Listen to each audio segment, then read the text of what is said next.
주시는 말씀은 다니엘 7장의 말씀입니다. 우리 다니엘 7장의 말씀 오늘 새벽에도 함께 드라마 성경으로 묵상하시겠습니다. 제 7장. 바벨론 벨사살 왕 원년에 다니엘이 그의 침상에서 꿈을 꾸며 머릿속으로 환상을 받고 그 꿈을 기록하며 그 일의 대략을 진술하니라. 다니엘이 진술하여 이르되, 내가 밤에 환상을 보았는데 하늘에 내 바람이 큰 바다로 몰려 부리더니 큰 짐승 넷이 바다에서 나왔는데 그 모양이 각각 다르더라. 첫째는 사자와 같은데 독수리의 날개가 있더니 내가 보는 중에 그 날개가 뽑혔고 또 땅에서 들려서 사람처럼 두 발로 서게 함을 받았으며 또 사람의 마음을 받았더라. 또 보니 다른 짐승 곧 둘째는 곰과 같은데 그것이 몸 한쪽을 들었고 그 입의 이사이에는 새 갈빗대가 물렸는데 그것에게 말하는 자들이 있어 이르기를 일어나서 많은 고기를 먹으라 하였더라. 그 후에 내가 또 본즉 다른 짐승 곧 표범과 같은 것이 있는데 그 등에는 새의 날개 넷이 있고 그 짐승에게 또 머리 넷이 있으며 권세를 받았더라. 내가 밤 환상 가운데 그 다음에 본 넷째 짐승은 무섭고 놀라우며 또 매우 강하며 또 쇠로 된 큰 이가 있어서 먹고 부서뜨리고 그 나머지를 발로 밟았으며 이 짐승은 전의 모든 짐승과 다르고 또 10뿔이 있더라. 내가 그 뿔을 유심히 보는 중에 다른 작은 뿔이 그 사이에서 나더니 첫 번째 뿔 중에 셋이 그 앞에서 뿌리까지 뽑혔으며 이 작은 뿔에는 사람의 눈 같은 눈들이 있고 또 입이 있어 큰 말을 하였더라. 내가 보니 왕자가 놓이고 옛적부터 항상 계신 이가 좌정하셨는데 그의 옷은 희기가 눈 같고 그의 머리털은 깨끗한 양의 털 같고 그의 보좌는 불꽃이요 그의 바퀴는 타오르는 불이며 불이 강처럼 흘러 그의 앞에서 나오며 그를 섬기는 자는 천천히요 그 앞에서 모셔 선 자는 만만이며 심판을 베푸는데 책들이 펴 놓였더라. 그때 내가 작은 뿔이 말하는 큰 목소리로 말미암아 주목하여 보는 사이에 짐승이 죽임을 당하고 그의 시체가 상함받아 타오르는 불에 던져졌으며 그 남은 짐승들은 그의 권세를 빼앗겼으나 그 생명은 보존되어 정한 시기가 이르기를 기다리게 되었더라. 내가 또 밤 환상 중에 보니 인자 같은 이가 하늘 구름을 타고 와서 옛적부터 항상 계신 이에게 나아가 그 앞으로 인도되며 그에게 권세와 영광과 나라를 주고 모든 백성과 나라들과 다른 언어를 말하는 모든 자들이 그를 섬기게 하였으니 그의 권세는 소멸되지 아니하는 영원한 권세요 그의 나라는 멸망하지 아니할 것이니라. 나 다니엘이 중심에 근심하며 내 머릿속의 환상이 나를 번민하게 한지라. 내가 그 곁에 모셔 선 자들 중 하나에게 나아가서 이 모든 일의 진상을 물으매 그가 내게 말하여 그 일의 해석을 알려주며 이르되, 그 네 큰 짐승은 세상에 일어날 네 왕이라. 지극히 높으신 이의 성도들이 나라를 얻으리니 그 누림이 영원하고 영원하고 영원하리라. 이에 내가 넷째 짐승에 관하여 확실히 알고자 하였으니 곧 그것은 모든 짐승과 달라서 심히 무섭더라. 그 이는 쇠요 그 발톱은 노신이 먹고 부서뜨리고 나머지는 발로 밟았으며 또 그것의 머리는 10뿔이 있고 그 외에 또 다른 뿔이 나오매 새 뿔이 그 앞에서 빠졌으며 그 뿔에는 눈도 있고 큰 말을 하는 입도 있고 그 모양이 그의 동류보다 커 보이더라. 내가 본즉 이 뿔이 성도들과 더불어 싸워 그들에게 이겼더니 옛적부터 항상 계신 이가 와서 지극히 높으신 이의 성도들을 위하여 원한을 풀어주셨고 내가 이름에 성도들이 나라를 얻었더라. 모신 자가 이처럼 이르되, 넷째 짐승은 곧 땅의 넷째 나라인데 이는 다른 나라들과는 달라서 온 천하를 삼키고 밟아 부서뜨릴 것이며 그 10뿔은 그 나라에서 일어날 10왕이요 그 후에 또 하나가 일어나리니 그는 먼저 있던 자들과 다르고 또 새 왕을 복종시킬 것이며 그가 장차 지극히 높으신 이를 말로 대적하며 또 지극히 높으신 이의 성도를 괴롭게 할 것이며 그가 또 때와 법을 고치고자 할 것이며 성도들은 그의 손에 붙임바되어 한 때와 두 때와 반 때를 지내리라. 그러나 심판이 시작되면 그는 권세를 빼앗기고 완전히 멸망할 것이요 나라와 권세와 온 천하 나라들의 위세가 지극히 높으신 이의 거룩한 백성에게 붙임바되리니 그의 나라는 영원한 나라이라. 모든 권세 있는 자들이 다 그를 섬기며 복종하리라. 그 말이 이에 그친지라 나 다니엘은 중심에 번민하였으며 내 얼굴빛이 변하였으나 내가 이 일을 마음에 간직하였느니라. 할렐루야. 우리 하나님의 크신 은혜가 맥주감사절 이후 또 새로운 주님의 은혜를 기대하며 달려가는 우리 모든 성도님들과 함께 하시기를 주님의 이름으로 간절히 축원합니다. 하나님의 나라에 대해서 여러분들은 어떻게 생각하십니까? 이 하나님의 나라는 기독교 신앙에 있어서 굉장히 중요한 주제입니다. 이 땅에도 나라가 있죠. 우리들도 그 나라에 속해서 그 나라 안에서 살아갑니다. 그런데 눈에 보이는 것이 전부가 아니듯이 나라도 눈으로 보여지는 나라가 전부가 아니에요. 우리는 하나님의 나라에 속한 사람들이고 또한 하나님께서 주신 사명을 이루어가며 하나님의 나라를 세워가야 될 사명을 받은 사람들입니다. 국적으로는 대한민국 사람이지만 실제로 우리는 하나님 나라에 속하여서 하나님 나라의 백성으로 살아가야 되는 사람들이죠. 예수님 역시 이 땅에 오셨을 때에 무엇보다 먼저 하나님의 나라와 그 일을 구하라고 말씀하셨습니다. 하나님의 나라는 이 세상을 창조하신 하나님의 섭리와 능력으로 이루어져 가는 나라이고 이제 예수 그리스도께서 오심으로 완성될 나라예요. 그런 하나님의 주권과 능력 또 섭리와 이루심에 대해서 오늘 다니엘은 7장에서 자신이 본 환상을 통해서 우리에게 전해주고 있습니다. 18절로 20절에서 22절에서 보면은 성도들이 나라를 얻을 것이다라고 분명히 기록되어 있어요. 우리는 하나님의 나라가 약속되어 있는 사람들입니다. 그렇기 때문에 무엇보다 우리는 하나님의 나라를 살아가는 백성으로서 눈에 보이는 것만이 전부라고 착각하지 않고 눈에 보이는 것에 현혹되는 삶을 살면 안 됩니다. 다니엘 1장 처음 우리가 묵상 시작할 때 제가 말씀드렸던 것처럼 다니엘은 1장부터 그 6장까지 다니엘과 세 친구들의 이야기를 통해서 하나님을 높이고 있고 7장부터는 다니엘의 환상을 통해서 하나님께서 이스라엘에게 주시는 말씀, 더 나아가 종말론적으로 이 세상을 하나님이 어떻게 섭리해 가실 것인지를 환상과 묵시로 우리에게 전해주고 있습니다. 오늘 우리가 같이 묵상한 이 7장의 환상은 참 성령께서 그리 알려주신 것이 확실하듯이 요한계시록의 내용과도 상당히 많은 부분이 그 맥락을 같이 하고 있어요. 때는 이 때를 거슬러 올라가서 벨사살 왕이 느부갓네살 왕의 뒤를 이어서 왕이 됐을 때입니다. 그때에 다니엘은 네 짐승의 환상을 보게 되죠. 오늘 그 네 짐승의 이야기가 쭉 나오는데 사실 글로만 읽어서는 잘 드러나지 않습니다.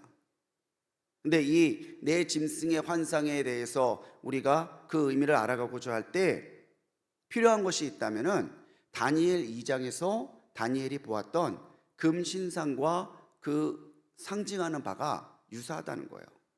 표로 한번 보여드리면 금신상이 상징하는 것, 머리, 몸통, 하반신, 다리 이렇게 하는 것처럼 오늘 네 마리의 짐승이 나오죠. 정확하게 사자다, 표범이다, 이건 아닙니다. 그냥 그렇게 보였다라고 하는 거죠. 그래서 첫 번째에 이 동물은 날개가 달린 사자죠. 날개 달린 사자는 바벨론의 상징입니다. 그래서 이 날개 달린 사자는 바벨론 왕국을 의미해요. 그리고 두 번째 짐승은 갈빗대를 입에 문 곰과 같은 짐승. 이것은 바벨론의 뒤를 이어서 일어난 페르시아 제국을 의미하는데, 이 세 개의 갈빗대는 학자들은 페르시아가 바벨론을 멸망시키고 얻었던 리디아, 애국까지를 포함하는 그 의미를 담고 있다라고 해석합니다. 세 번째의 동물은 새 날개와 네 개의 머리가 있는 표범이죠. 이것은 페르시아 제국을 무너뜨리고 알렉산더 대왕에 의해서 세워지는 헬레니즘 왕국을 상징한 것이다라고 추정을 합니다. 그 네 번째는 무슨 동물인지 알 수 없지만 정말 흉폭하고 강한 동물. 근데 머리에 10개의 뿔이 있는 동물이에요. 이것은 로마 제국을 의미한다라고 다들 해석을 합니다. 이 10개의 뿔은 이 로마의 제국이 그렇게 강대한 권세를 가지고 이어지고 세워지는 나라임을 설명해 주는 내용이죠. 이게 앞서 다니엘 2장에서 느부갓네살 왕이 꿈꾸었던 그 금신상의 의미와도 비슷하게 그 의미를 담고 있습니다. 이 나라들이 계속해서 흥망성쇠를 거듭하죠. 바벨론이 서 있을 때에, 페르시아가 이어질 때에, 알렉산더가 용맹을 떨칠 때에, 로마가 전 세계를 정복해 가고 있을 때에 그 누구도 이 나라가 무너질 것이다라고 생각하는 사람은 많지 않았을 거예요. 영원할 것 같았을 거예요.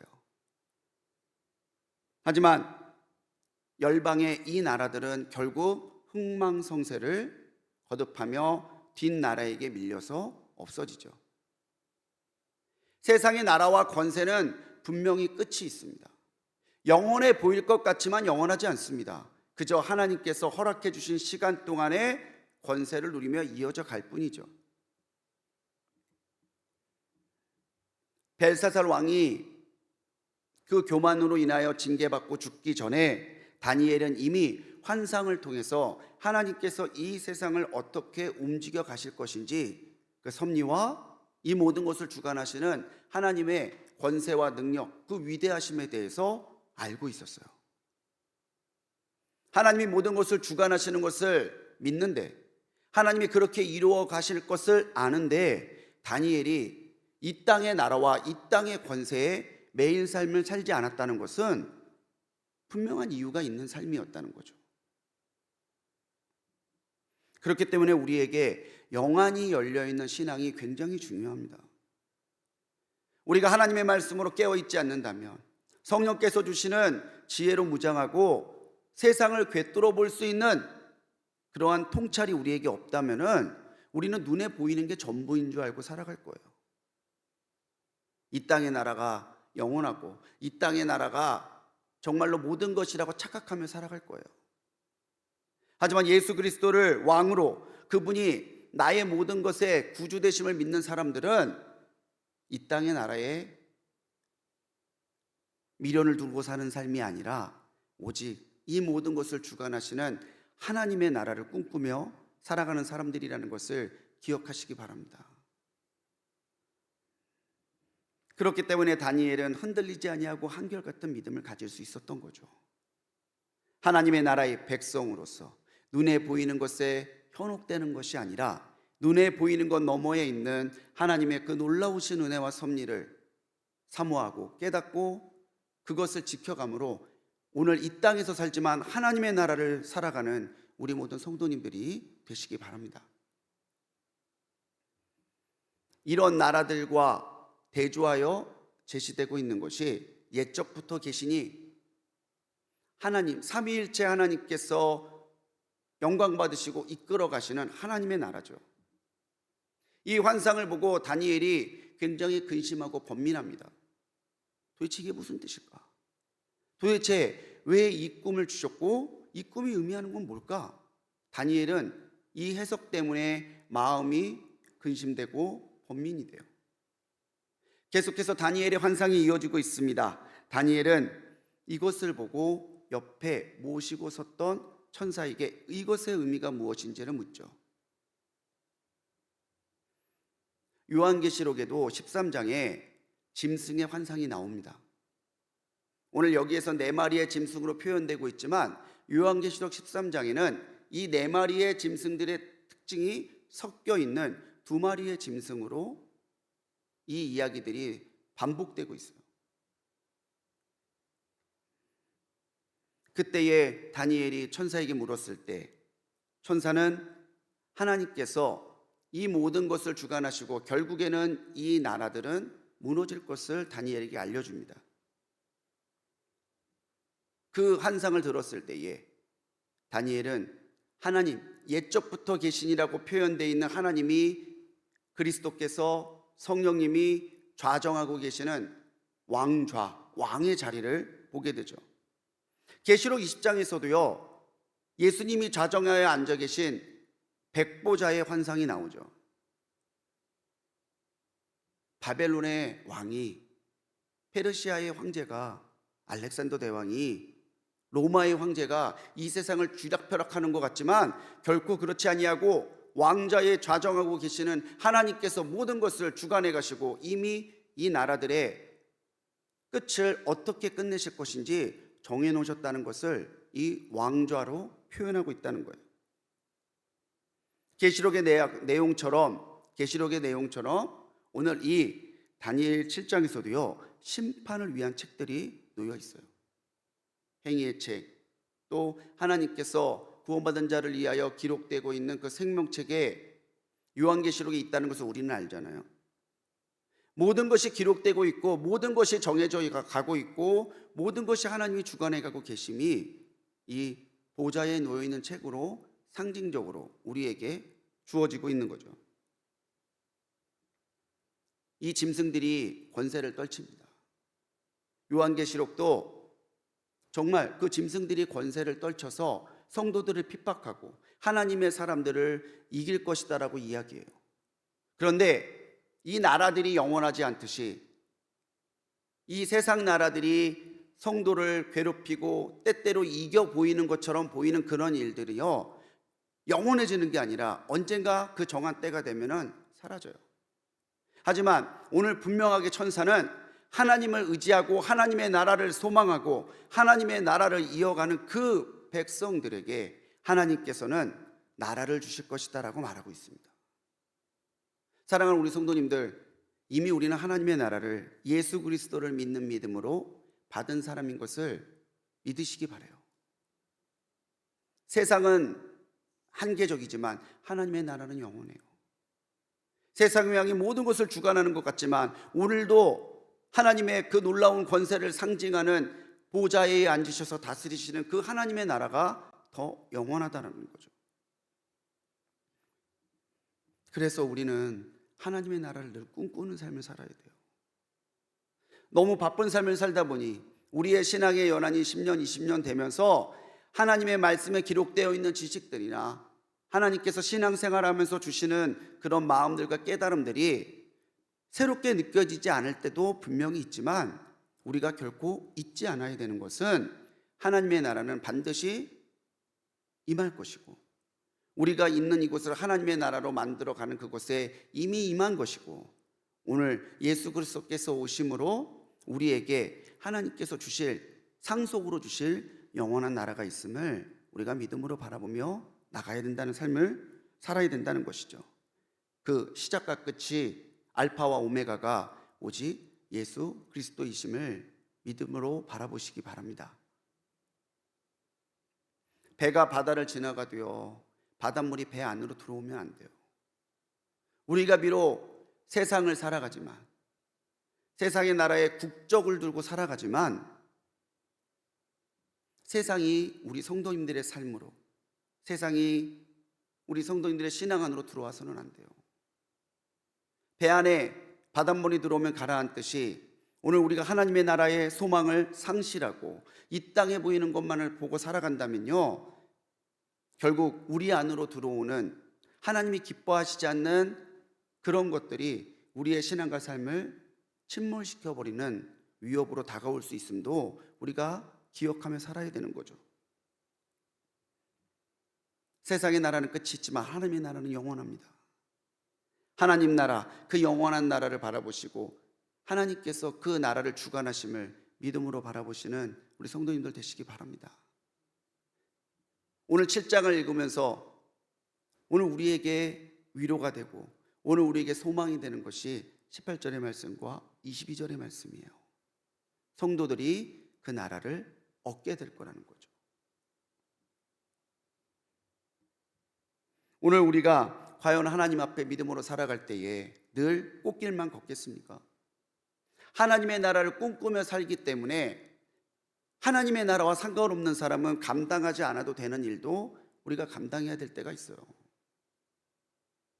다른 거라면은 그냥 내팽개쳐버리고 가도 되는 일을 나는 하나님의 백성이기 때문에 기꺼이 감당해야 될 순간들도 있죠. 그러한 시간들이 오늘 말씀에 한때와 두때와 반때라는 말씀으로 상징적으로 주어집니다. 이 한때와 두때와 반때가 무슨 뜻이냐? 지금도 많은 학자들의 해석이 분분한 부분이에요. 그리고 이단들이 자기의 잘못된 교리로 미혹하고자 할 때에 즐겨 끌어들이는 내용도 이 한때와 두때와 반때예요.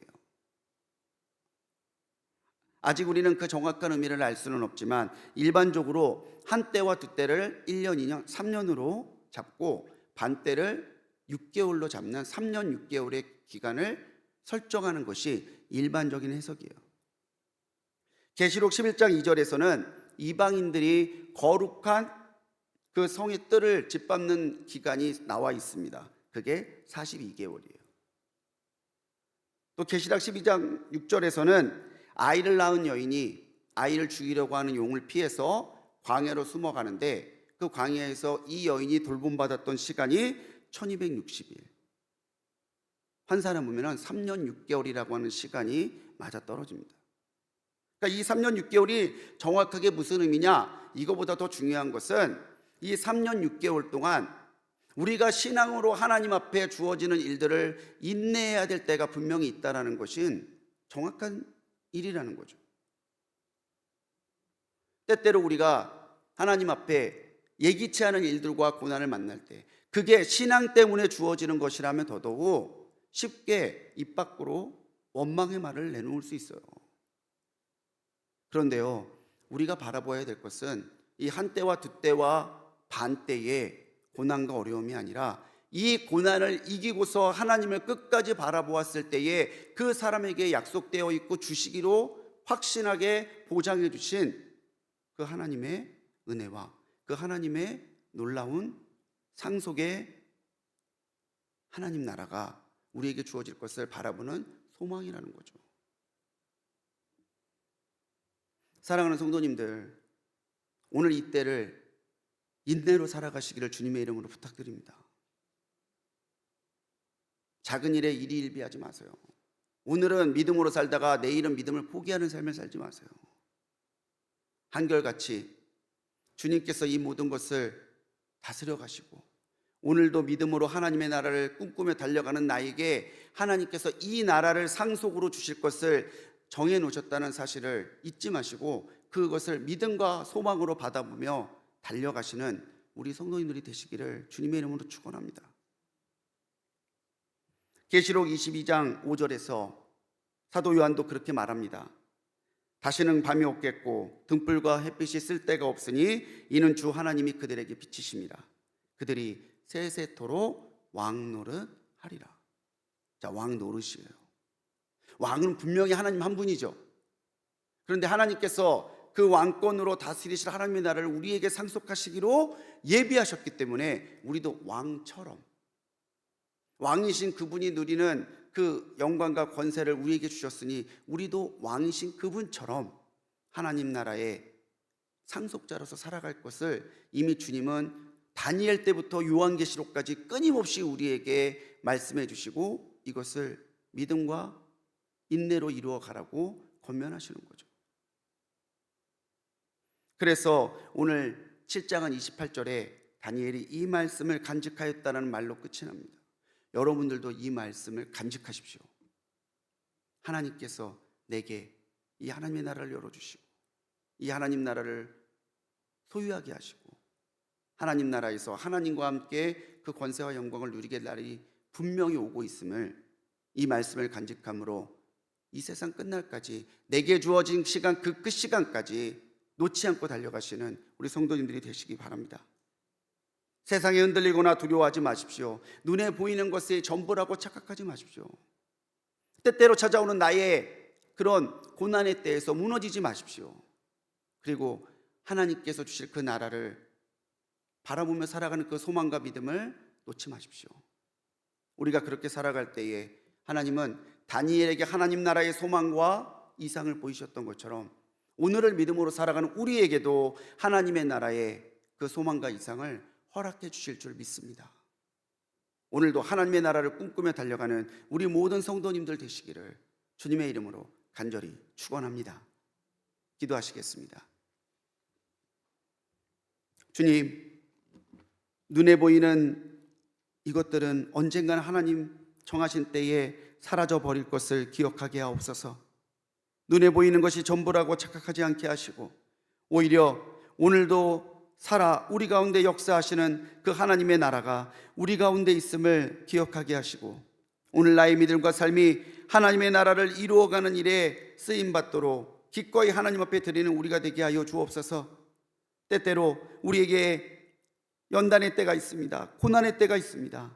주님, 그러나 그 고난의 때를 살아가면서도 하나님 놓지 않게 하시고 오히려 인내와 소망으로 그 고난의 때를 하나님이 주시는 은혜의 땅까지 견디며 달려가는 우리 성도님들 되도록 역사하여 주옵소서. 그 나라가 우리에게 주어질 것을 정하시고 우리에게 허락하심에 감사합니다. 우리가 이곳에서 하나님의 나라를 이루며 하나님의 오심을 준비할 때에 예수 그리스도께서 오셔서 이 모든 것을 완성하시는 그때에 하나님께서 그 나라를 우리에게 주실 줄 믿사오니 하나님의 나라를 상속받기로 약속받은 그 사람답게 오늘 우리의 말과 행동과 생각과 삶이 하나님을 기쁘시게 하도록 역사하여 주옵소서. 오늘 새벽 전에 드린 귀한 예물들이 있습니다. 맥주 감사의 예물, 또 1000번제의 예물, 주님 소중한 기도 제목을 적어 하나님의 긍휼하심과 역사하심을 바라며 드리오니 기쁘게 받아주시고 예물에 담겨있는 믿음과 기도대로 응답하여 주옵소서. 오늘도 하나님의 나라를 꿈꾸며 달려가는 우리와 동행하셔서 그 하나님의 나라를 누리게 하시고 이루어갈 수 있도록 우리의 삶을 주관하여 주실 줄 믿사옵고 우리를 구원하신 예수님의 이름으로 간절히 기도드렸습니다. 아멘.